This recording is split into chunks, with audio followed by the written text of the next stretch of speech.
like, what do you think is the greatest parallel between pickleball and life?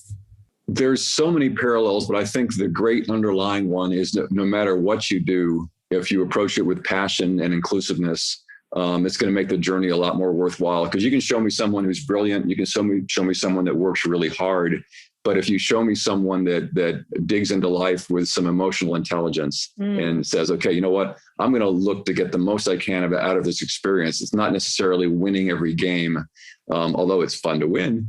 And in business too, you're competitive, just like you are in pickleball. Obviously, there's that element always to life. You know, we've evolved to be competitive creatures. That's why we're sitting where we are. But if you're not enjoying that journey, if you're not reveling in the people around you and just not being filled with gratitude about being able to do this dance in the first place, it's just not, it just loses its luster. So I'm all about stepping back, occasionally taking a deep breath, looking around and going, man, how good is this? So I think that's the main parallel. If you can say that about pickleball, hopefully you can say that about your life as well.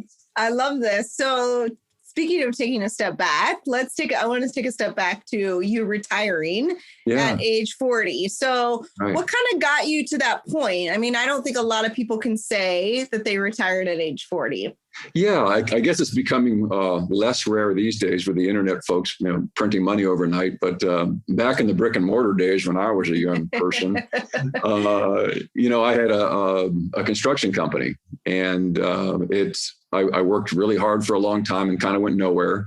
And then at age like 33 or 34, I formed my own company. And 6 years later, it had become one of the biggest companies of its kind.